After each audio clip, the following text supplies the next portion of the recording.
ना छोटे होते हैं तो फिर हम लोग को कहा जाता है कि बड़े होंगे तो समझदार होंगे।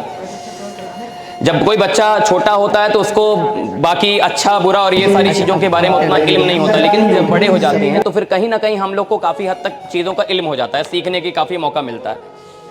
तो खैर ब्लॉसम में मेरा पहली बार यहाँ पर आना हुआ है और उसके लिए मैं सर यहाँ पर है नहीं, खैर बहुत बहुत शुक्रिया इस स्कूल का जिन्होंने मुझे एक मौका दिया दोबारा एक बार मंच पे आने का और अपनी बातों को रखने का और इतने सारे खूबसूरत लोगों से मिलने का, क्योंकि बच्चों के साथ हम लोग का बड़ा लगाव है। और हम लोग जब शुरू किए थे तब हम लोग बहुत बच्चे थे और अभी भी बहुत बड़े नहीं हुए, देखने में अभी भी बच्चे ही लगते हैं। 17 साल की उम्र में मैंने अपना करियर शुरू किया था और करियर नहीं था, वो मेरी ज़िंदगी का एक एक्सीडेंट था जिसको आज करियर के रूप में तब्दील कर दिया गया है। तो लाइफ में कहीं ना कहीं आपकी ज़िंदगी में बहुत सारे ऐसे एक्सीडेंट हो जाते हैं जो आपकी ज़िंदगी में आपकी तब्दीलियाँ ला देते हैं। तो होता है ना ज़िंदगी में कि कभी कभी आपके पास कुछ नहीं होता है, लेकिन कभी कभी ज़िंदगी में आपके पास इतना कुछ होता है। क्योंकि होता क्या है ना, हम लोगों को लगता है कि हमारे पास ये नहीं है, हमारे पास वो नहीं है। हम लोग नाशुक्री बहुत ज़्यादा करते हैं चीज़ों की कि ऊपर वाले ने हमको अंबानी के घर में पैदा नहीं कर दिया, ऊपर वाले ने हमको ये ऐसा क्यों नहीं बना दिया, उसके माँ बाप ऐसे हैं तो मेरे माँ बाप ऐसे क्यों नहीं हैं। ज़िंदगी में हम उन चीज़ों को लेकर के ज़्यादा अफसोस करते हैं मेरे आसपास जो नहीं है, लेकिन हम उन चीज़ों का कभी फ़ख्र महसूस नहीं करते जितना हमको मिला है। आप सोचिए ना कि ज़िंदगी में हमें इतने सारे गिफ्टेड मिले हैं भगवान के द्वारा, अल्लाह के द्वारा, जो अगर हम लोग उसकी कीमत निकालें तो शायद कभी नहीं निकाल पाएंगे। अभी हम आपसे यहाँ से बोलें कि आप अपना मुझे 2 आंख दे दीजिए, उसका हम आपको 5 करोड़ रुपया देंगे, तो कितने लोग एग्री कर जाएंगे यहाँ पर? और आपसे 2 आंखें मांग ले कि अपनी आंख दोनों दे दीजिए, मैं उसका 5 करोड़ रुपया आपको वापस कर दूंगा। चलिए 10 करोड़ देने को तैयार हूं, 20 करोड़, 30 करोड़, फिर भी हम अपनी जिंदगी में खुद को कितना कमजोर और कितना गरीब समझते हैं। ऐसी चीज है जिसके लिए हम 2 करोड़, 10 करोड़, 5 करोड़ तक देने को तैयार नहीं है, लेकिन हम फिर भी अपनी जिंदगी में क्या कहते हैं कि हम बहुत गरीब हैं, हम बहुत परेशान हैं, फाइनेंशियल इश्यूज हैं। किसकी जिंदगी में परेशानियां नहीं होती हैं? और आपको बता दें कि जिंदगी में परेशानियां इस बात का सबूत है कि हम जिंदा हैं, क्योंकि जब तक आप जिंदा हैं परेशानियों का सामना आपको अपने जीवन में करना ही पड़ेगा। तो मेरी किताब है जिसका नाम इम्पॉसिबल कुछ भी नहीं, जिसको इंग्लिश में कहा गया कि नथिंग इज इम्पॉसिबल, और 2-3 किताबें मेरी और आने वाली हैं, आप ज़रूर पढ़िएगा उसको। एक किताब आने वाली मेरी रिसेंटली ड्रीम विनर के नाम से, इसका नाम है ड्रीम विनर, कि कैसे हम अपने सपनों को जीते हैं। तो क्योंकि मेरा मानना है कि सपने तो हर इंसान देखता है दुनिया में, लेकिन उस सपने को पूरा करने वाली जो काबिलियत होती है वो बहुत कम लोगों में होती है। आप लोगों ने जो स्टेप लिया है वो बहुत इंपॉर्टेंट है, क्योंकि क्लास के अंदर और भी बहुत सारे बच्चे होंगे, लेकिन कितने बच्चे ऐसे होंगे जिन्होंने पार्टिसिपेट नहीं किया। उनको लगा होगा कि पार्टिसिपेशन करना कोई इतना वैल्यूएबल नहीं है। मेरा मानना है कि आपका पहला जीतने का जो सबूत है वो यही है कि आपने स्टेप लिया है और आपने उसमें काम किया। जीतना और हारना वो सेकेंडरी होता है, पहला स्टेप लेना प्राइमरी होता है। और आप अपनी ज़िंदगी में अगर कामयाब बनना चाहते हैं तो आपको सबसे पहले एक स्टेप लेना होगा, और जो आपने लिया बाखूबी, तो सबसे अपने लिए, सिर्फ अपने अप्रिशिएशन के लिए। और आप अपने लिए जितनी तेज तालियां बजा सकते हैं, क्योंकि जो आप तालियां अभी तक आप बजा रहे थे वो दूसरों के लिए बजा रहे थे, लेकिन अब मुझे देखना है कि आप जो तालियां अब बजाने जा रहे हैं वो सिर्फ और सिर्फ आप। ये लोग क्या देंगे?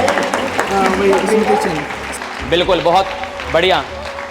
और मुझे यही देखना था कि आप अपने लिए कितनी तालियां बजा सकते हैं। और मैं एक चीज़ हमेशा मानता हूं कि ज़िंदगी में जब खुद से मोहब्बत नहीं हुई तो किसी से मोहब्बत नहीं हुई। पहली मोहब्बत खुद से होना ज़रूरी है, किसी और से नहीं।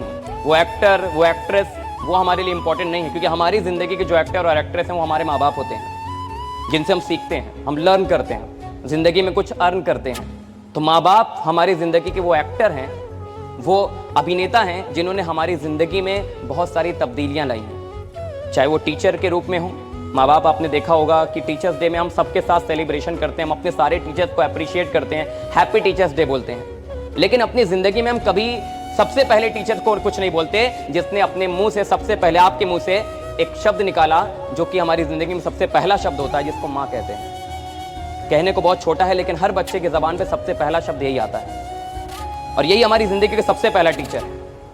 हमारे फादर, जो हमारे बाप होते हैं, वो हमें चलना सिखाते हैं अपना हाथ पकड़ करके। और बड़ी खूबसूरत सी कहानी है कि एक बार एक नदी की धाराएं बह रही थी और एक बेटी अपने बाप यानी अपने फादर का हाथ पकड़ करके जा रही थी, लेकिन जब वो धाराओं के बीच में आई तो पापा से बोले कि पापा अब आप मेरा हाथ पकड़ लीजिए। तो उसके फादर ने बोला कि बात तो एक ही है बेटा, चाहे तुम मेरा हाथ पकड़ो चाहे मैं तुम्हारा हाथ पकड़ूं, बात तो एक ही है। तो उसने बोला पापा बात एक ही नहीं है, मैं हाथ पकड़ूंगी तो धाराओं के बीच में शायद छूट जाएगा, लेकिन आप अगर मेरा हाथ पकड़ेंगे तो जीवन में कभी नहीं छूटेगा। That is the power of father, that is the gift of the father, that is the power of father.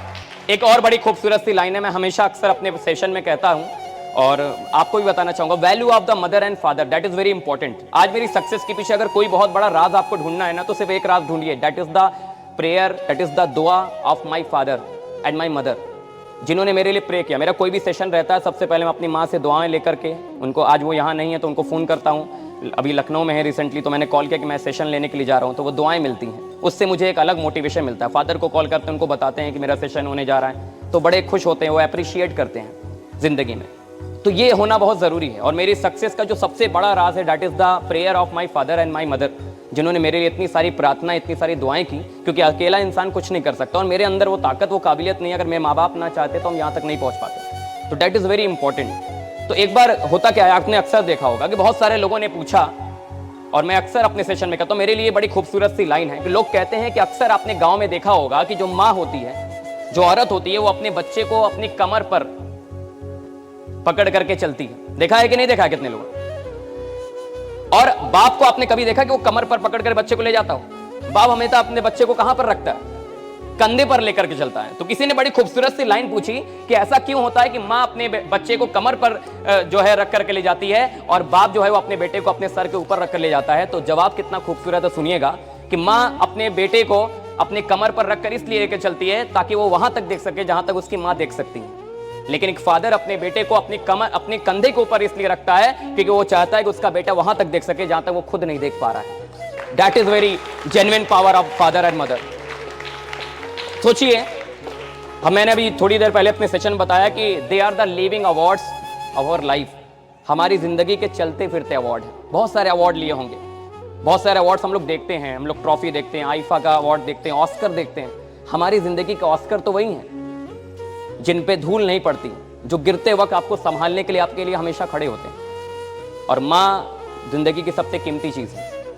और मेरा यही मानना है कि जब तक है तब तक जितनी मोहब्बत कर सकते हैं उतनी करिए और उससे ज्यादा करने की कोशिश करिए। जिंदगी में रिग्रेट सबसे खराब चीज है। आपको मैं बताऊं, अगर मुझे जिंदगी में आज अपनी दुनिया को छोड़कर जाना हो तो मैं बिल्कुल तैयार हूं, क्योंकि मुझे अपनी जिंदगी में वो रिग्रेट अब कभी नहीं होगा जो मैं सोचता कि अगर मैं चला जाता तो मैं सोचता काश मुझे थोड़ा और मौका मिलता तो मैं और बेहतर कर सकता था। मुझे लगता है कि मैं अपनी ज़िंदगी में जिस पोजीशन पर और जिस लेवल पर काम कर रहा हूँ वो मेरी ज़िंदगी का सबसे बेहतर वक्त है।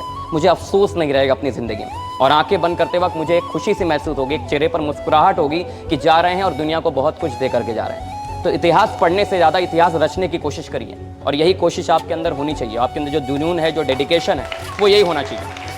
और ऐसा नहीं है कि दुनिया में यहाँ पे कोई एपीजे अब्दुल कलाम नहीं बन सकता या और कुछ नहीं बन सकते। आप हर इंसान बन सकता है। आप अच्छा गाते हैं तो आप लता मंगेशकर भी बन सकते हैं, किशोर कुमार भी बन सकते हैं। और जैसे आप लोग कलाकार हैं तो मैंने कलाकार के लिए एक बड़ी खूबसूरत सी, बड़ी अच्छी सी लाइन बताई थी कि जिंदगी में हर इंसान मर जाता है लेकिन कलाकार कभी नहीं मरता। और आप लोग बहुत टैलेंटेड लोग हैं। आप जिंदगी में अपनी कला के प्रदर्शन से अपनी दुनिया में सिर्फ अपना ही नाम नहीं रोशन करेंगे, अपने चले जाने के बाद अपने माँ बाप का नाम भी रोशन करेंगे, और वही कामयाबी है। और ज़िंदगी में एक मेरी और अच्छी किताब आ रही है, बड़ी बढ़िया सी किताब है, आप कभी पढ़िएगा, मौका मिलेगा आपको। सुकून नाम है उसका, और उसका काम ही है एक्चुअली कि ज़िंदगी में सबसे बड़ी प्रियोरिटी हमारी होती है वो सुकून। अगर आप रात में लेटने जा रहे हैं और रात भर आपकी आंखें खुल रही है और आप तड़प रहे हैं, बेचैन हैं, इसका मतलब आप ज़िंदगी में कुछ तो गलत कर रहे हैं। चेक करिए, कितना बढ़िया वो एक थर्मामीटर है हमारी ज़िंदगी का, एक चेक करने वाला है कि जहाँ से आप अपनी जाँच करके देख सकते हैं कि आप ज़िंदगी में कुछ गलत तो नहीं कर रहे हैं। और जो आज के बच्चे टेलीफोन यानी मोबाइल फ़ोन का इस्तेमाल कर रहे हैं भरपूर ज़बरदस्त तरीके से, मैं आपको बताना चाहूँगा कि हम लोग भी मोबाइल फ़ोन का बहुत इस्तेमाल करते हैं। क्योंकि हम ये जो सेशन करेंगे इसको अपने अपलोड करेंगे अपने मोबाइल फ़ोन पर, इंस्टाग्राम पर, फेसबुक पर, यूट्यूब पर। हर चीज़ का इस्तेमाल करना अच्छी बात है, लेकिन किसी चीज़ की अति करना वो बहुत ख़राब होता है। मोबाइल फ़ोन का इस्तेमाल करिए, बिल्कुल अच्छी बात है, लेकिन आज के समय में बच्चे उस मोबाइल फ़ोन का मिसयूज़ करने की कोशिश कर। अपनी ज़िंदगी का एक शेड्यूल बनाइए कि मुझे मॉर्निंग से लेकर इवनिंग तक क्या करना है, कितनी देर मोबाइल देखना है, कब तक नहीं देखना है। और आप याद रखिए, बुरी चीज़ें हमेशा आपको अपनी तरफ अट्रैक्ट करेंगी। ज़िंदगी में अगर आप किसी की तरफ खींचते चले जा रहे हैं तो हमेशा इस बात को याद रखिए, कुछ तो गलत नहीं है, क्योंकि बुरी चीज़ें हमेशा हम आगे बढ़ते हैं और जो अच्छी चीज़ें होती हैं उनको हम सुनना नहीं चाहते। जैसे सच हमेशा कड़वा होता है और झूठ सुनने में कितना अच्छा लगता है। और हर इंसान को यहाँ पता है कि जितनी भी बातें मैंने यहाँ बोली होंगी, आप सारे बच्चे हैं, आपको पता है कि मैंने कोई ऐसी बात नहीं बोली जो आपने कभी जीवन में सुनी नहीं होगी, सबको पता है। तो इसलिए मैं एक और बात बताना चाहूँगा, जो स्कूल में मैं ज़रूर कहता हूँ कि सीख लेना, पढ़ लेना ज़िंदगी में बड़ी बात नहीं होती। जो सीखा है उसको अपने जीवन में उतारना बड़ी बात है। सीखना तो हर इंसान सीखता है, हर इंसान पढ़ लिखता है। पढ़ा लिखा इंसान दुनिया में आपको बहुत मिल जाएगा, लेकिन पढ़ाई का इस्तेमाल करने वाले इंसान दुनिया में बहुत कम है, बहुत कम है। आप एपीजे अब्दुल कलाम को देख लीजिए, अब्राहम लिंकन को देख लीजिए, और स्वामी विवेकानंद को देख लीजिए। एजुकेशन क्या होती है? That is not a power, use of the education that is the power. आप जानते हैं ये बड़ी बात नहीं है, लेकिन उस जानने के बाद उसका इस्तेमाल कैसे करते हैं ये बड़ी बात है। हमें पता है कि ईमानदारी अच्छी चीज होती है, हमें पता है कि बेईमानी बुरी चीज होती है, हमें पता है कि सच बोलना अच्छी बात है, हमें पता है कि बुरा बोलना, झूठ बोलना बुरी बात है, लेकिन जिंदगी में इसको अप्लाई करने वाले कितने लोग हैं? बहुत कम लोग हैं। तो वो लोग एजुकेटेड, मेरा मानना है कि मेरे नजरिए तो शायद नहीं है, कि अगर आप जो सीख रहे हैं, जो जान रहे हैं, जो पढ़ रहे हैं, उसको अपने जीवन में उतारना, that is very important. And thank you so much आप सारे लोगों का, थैंक यू सो मच, और thank you so much sir, शुक्रिया आप सारे लोगों का, थैंक यू सो मच।